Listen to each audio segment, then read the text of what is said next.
அடுத்ததா அவங்க குறிப்பிட்டது என்னன்னு பாத்தீங்கன்னா, கடல்ல விவசாயம். அது எப்படி கடல்ல விவசாயம் பண்ண முடியும் அப்படின்னு சொல்லிட்டு உங்களுக்கு ஒரு கேள்வி எழும்பும்.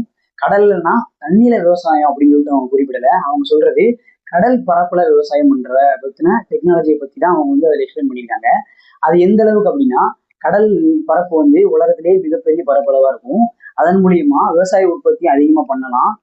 பிளஸ் வந்து மீன் பிடிக்கிறது இந்த மாதிரியான விஷயங்கள்லயுமே அதிக அளவு இன்வால்மெண்ட் இருக்கிறதுனால இந்த ரெண்டுமே வந்து ஒரே இடத்துல உற்பத்தி பண்ணி மக்களுக்கு தேவையான பயன்பாடுகளுக்கு இதை வந்து கொண்டு செல்லலாம் அப்படின்னு சொல்லிட்டு அதை சொல்லியிருக்காங்க. அடுத்ததா அவங்க குறிப்பிடுறது என்னன்னு பாத்தீங்கன்னா, ஸ்மார்ட் சிட்டிஸ்.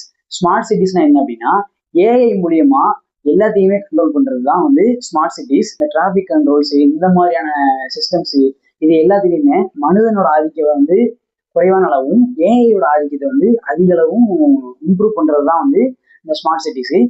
இதுல வந்து அதிக அளவு ஃபியூச்சர்ல நம்ம ஃபோக்கஸ் பண்ணுவோம் அப்படிங்கிற மாதிரியான தகவல்களை அதில் குறிப்பிட்டிருக்காங்க.